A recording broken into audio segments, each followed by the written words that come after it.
뉴스룸을 시작합니다. 오늘 고 박원순 서울시장의 연결식이 서울시청에서 열렸습니다. 연결식은 코로나19 상황을 고려해서 온라인으로 중계하는 방식으로 진행이 됐습니다. 먼저 김태형 기자입니다. 서울대병원 장례식장을 출발한 운구차가 서울시청 앞에 도착합니다. 유족과 관계자들이 박원순 시장의 영정사진을 들고 내립니다. 서울 광장을 지나 연결식장으로 함께 이동합니다. 박 시장의 연결식은 1시간가량 온라인 중계 방식으로 열렸습니다. 코로나19 사태를 감안해 유족과 서울시 직원, 더불어민주당 지도부 등 100여 명의 인원만 참석한 것입니다. 연결식 참석자들은 고인의 삶을 압축한 영상을 함께 봤습니다. 이런 장면들은 온라인 중계를 통해 공유됐습니다. 일동 묵념.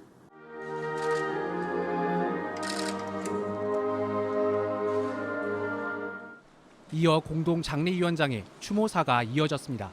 그리운 원순 씨, 박원순 시장, 우리의 애도를 받으며 평안히 떠나십시오. 이제 남은 일은 뒷사람들한테 맡기고 편히 영면하시기 바랍니다. 나의 오랜 친구 박원순 시장님, 한평생 정말 고생 많았습니다. 연결식이 끝난 후 운구차는 다시 서울 추모공원으로 향했습니다. 박 시장의 시신은 이곳에서 화장됐습니다. 박 시장의 유언에 따른 것입니다. 유해는 박 시장의 고향인 경남 창녕에 묻혔습니다. 앞서 지난 주말 시청 앞에 설치된 분향소에는 2만 명이 넘는 시민들이 방문했습니다. 박 시장을 추모하는 온라인 헌화 참여자는 100만 명을 넘었습니다. 한편 장례위원회는 고인과 관련된 박 시장 고소인 측에 기자회견을 제고해달라고 호소하기도 했습니다. JTBC 김태형입니다. 오늘 고소인 측의 기자회견은 예정대로 진행이 됐습니다. 박원순 시장의 성추행 의혹에 대한 진상규명을 요구하는 목소리가 나온 겁니다. 경찰에 박 시장을 고소한 서울시 직원의 대리인과 여성단체들이 박 시장의 발인과 연결식이 끝난 오후 2시에 기자회견을 열었습니다. 이 자리에서 4년 동안 지속적인 성추행이 있었다고 주장했습니다. 또 서울시 내부에 도움을 요청했지만 관련 조사가 없었고 보호도 받지 못했다고 말했습니다. 고소인은 대리인들을 통해 안전한 법정에서 그분을 향해 이러지 말라고 소리 지르고 싶었다고 전했습니다. 이수진 기자입니다. 고소인 측은 이번 사건을 서울시장에 의한 위력 성추행 사건이라고 규정했습니다. 인구 1,000만 명의 대도시인 서울시장이 갖는 엄청난 위력 속에서 어떠한 거부나 문제 제기를 할 수 없는 전형적인 위력 성폭력의 특성을 그대로 보였습니다. 박 시장의 성추행은 4년간 이어졌다고 주장했습니다. 가해의 수위는 심각해졌고 심지어 부서 변동이 이루어진 이후에도 개인적 연락이 지속되었습니다. 고소인이 박 시장에게 피해를 당했다는 정황도 설명했습니다. 속옷만 입은 사진을 전송하는 등 피해자를 성적으로 괴롭혀 왔습니다. 고소인 측은 관련 증거를 경찰에 제출했다고 밝혔습니다.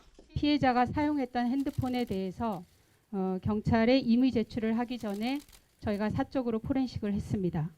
그 포렌식을 통해서 일부 나온 자료는 수사기관에 제출이 되어 있습니다. 고소인은 기자회견에 참석하는 대신 직접 쓴 글로 입장을 전해왔습니다. 법의 보호를 받고 싶었습니다. 안전한 법정에서 그분을 향해 이러지 말라고 소리 지르고 싶었습니다. 고소인이 원한 건 박 시장의 죽음이 아니라 사과였다고 했습니다. 법치국가 대한민국에서 법의 심판을 받고 인간적인 사과를 받고 싶었습니다. 기자회견을 연 여성단체들은 사건의 진실을 끝까지 밝혀야 한다고 주장했습니다. 죽음으로 사건이 무마되거나 피해 사실에 대한 말하기가 금지될 수는 없습니다. 피해자가 존재하는 사건입니다. 관계기관들도 나서달라고 촉구했습니다. 서울시는 사건의 진실이 밝혀질 수 있도록 제대로 된 조사단을 구성하여 진상을 밝혀야 합니다. 고소인 측과 여성단체들은 다음 주에도 기자회견을 이어가겠다고 밝혔습니다. JTBC 이수진입니다. 고소인 측은 고소장을 접수하기 전에 이미 서울시에 피해 사실을 알리며 도움을 요청했지만 별다른 조치가 없었다고 주장했습니다. 고소와 동시에 수사 상황이 박원순 시장에게 전달됐다고도 했습니다. 박준우 기자입니다. 고소인 측은 서울시가 박원순 시장의 성추행 의혹을 이미 알고 있었다고 주장했습니다. 피해자는 서울시 내부에 도움을 요청했으나 시장은 그럴 사람이 아니라며 시장의 단순한 실수로 받아들이라고 하거나 피해를 사소하게 여기는 등의 반응이 이어져 말조차 할 수 없는 상황이었다고 전했습니다. 동료에게 고통을 호소했다고도 말했습니다. 동료 공무원 전송받은 사진을 본 적이 있습니다. 그리고 이런 성적 괴롭힘에 대해서 피해자는 비서관에게 부서를 옮겨줄 것을 요청하면서 언급을 한 적도 있습니다. 하지만 부서 변경 요청이 받아들여지지 않았다고 주장했습니다. 고소인 측은 박 시장에게 수사 상황이 곧바로 전달됐다는 주장도 내놨습니다. 고소와 동시에 피고소인에게 수사 상황이 전달되었습니다. 서울시장의 지위에 있는 사람에게는 본격적인 수사가 시작되기도 전에 증거 인멸의 기회가 주어진다는 점을 우리는 목도했습니다. 고소인 측이 고소장을 접수한 건 지난 8일. 접수와 동시에 고소인이 조사를 받기 시작했고 조사는 다음 날인 9일 새벽에 끝났습니다. 그런데 조사가 끝나고 몇 시간 만에 박 시장에게 이 사실이 전달됐던 겁니다. 피해자가 고소 사실을 알리거나 시장실에 암시한 적이 있는지 물어보셨는데요. 일체 그런 적이 없습니다. 담당 수사팀에도 절대적으로 보안을 유지해 줄 것을 요청드렸고 박 시장은 9일 오전 유서를 남기고 공관을 떠났습니다. 하지만 경찰 측은 박 시장에게 고소된 사실을 알리지 않았다고 했습니다. 다만 고위공직자 관련 사건이라 규정에 따라 청와대에 보고한 사실이 있다고만 설명했습니다.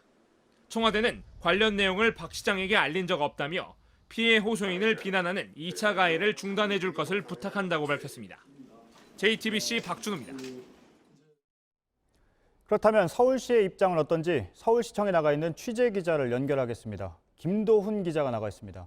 김 기자, 먼저 오늘 기자회견에 대해 서울시의 입장이 궁금합니다. 네, 먼저 말씀드리면 서울시는 아직 공식적인 입장을 내놓지 않았습니다. 오늘 오후 고소인 측 기자회견 직후 저희 취재진이 서울시 여러 관계자들에게 관련 내용을 취재를 했습니다. 한 서울시 관계자는 공식 입장은 없다고 밝혔는데요. 만약 이 고소인의 주장이 사실이라 하더라도 당시에 공식적으로 감찰 조직에 보고하지 않았다면 지금으로선 파악하기 어렵다고 말했습니다.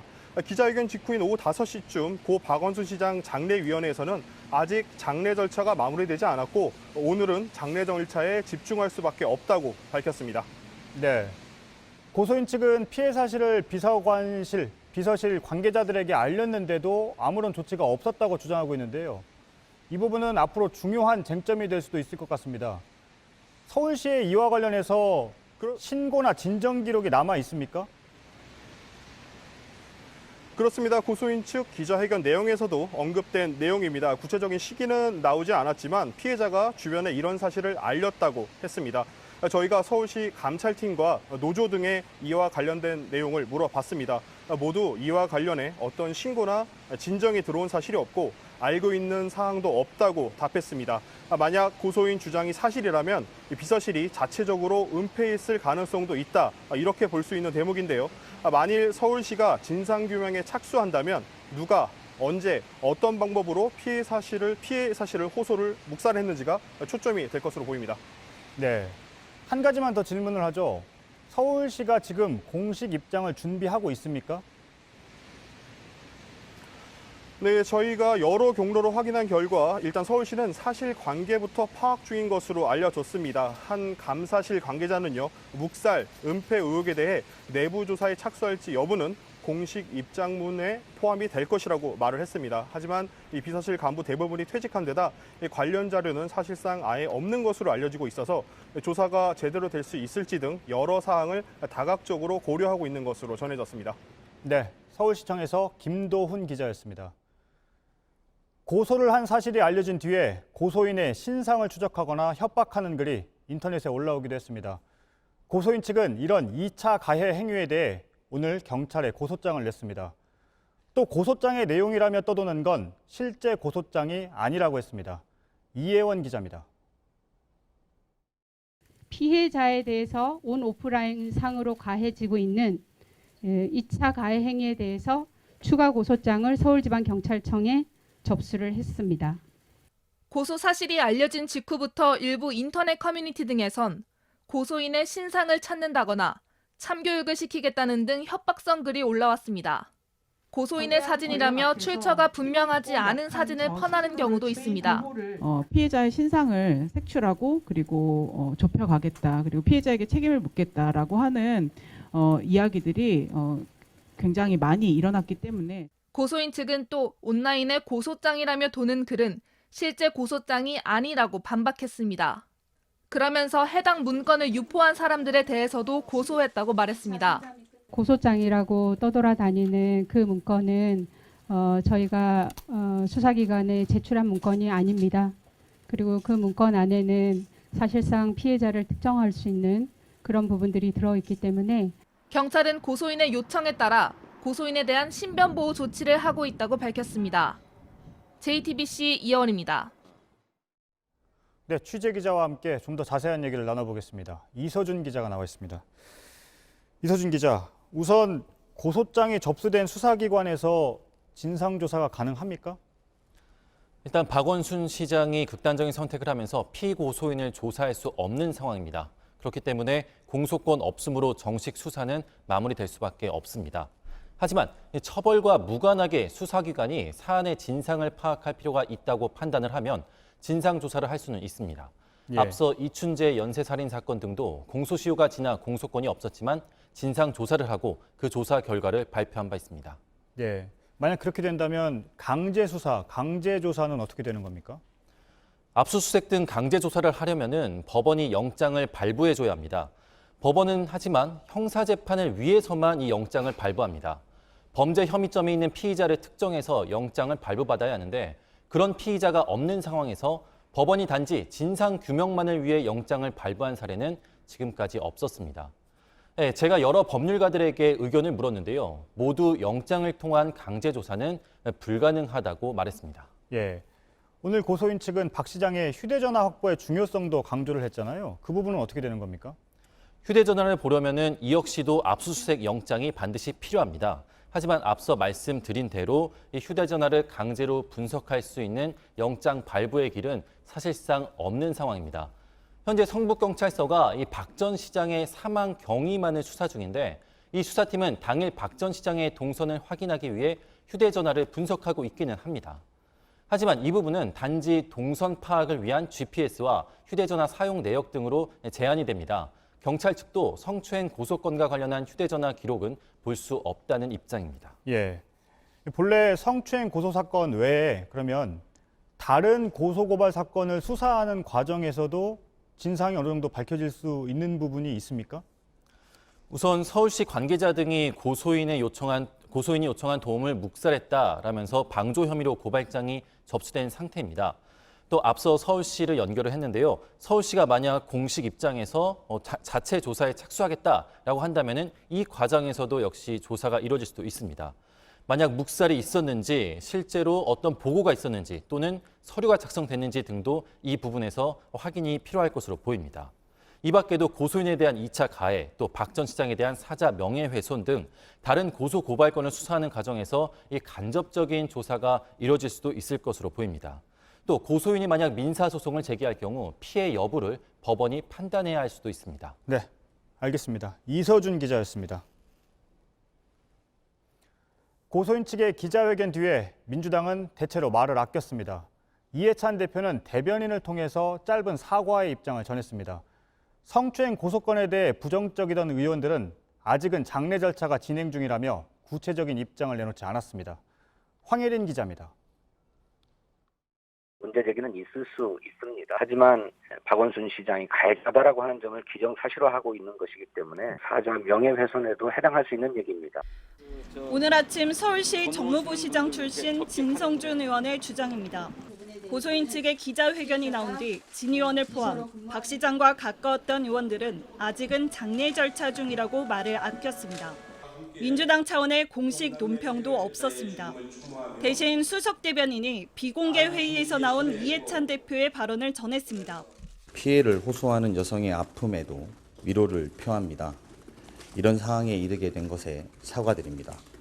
당은 앞으로 이런 일이 생기지 않도록 최선을 다하겠습니다. 연결식이 끝난 만큼 성추행 의혹 관련 피소에 대해서도 일단 고소인 측의 사과의 뜻을 밝힌 겁니다. 다만 민주당은 고소인 측이 요구한 진상조사와 관련해선 다음 주 추가 입장 발표를 보고 필요하면 논의하겠다고 일단 선을 그었습니다. 안희정 전 충남지사, 오거돈 전 부산시장에 이어 박 시장 관련 성추행 의혹도 고소인 측이 국제화하고 나서면서 민주당은 곤혹스러운 상황입니다. 이런 가운데 미래통합당은 회견을 지켜본 뒤 민주당이 주장해온 피해자 중심주의를 강조하며 직접 진실을 밝히라고 압박했습니다. 정의당도 서울시의 조사단 구성을 촉구했습니다. JTBC 황예린입니다.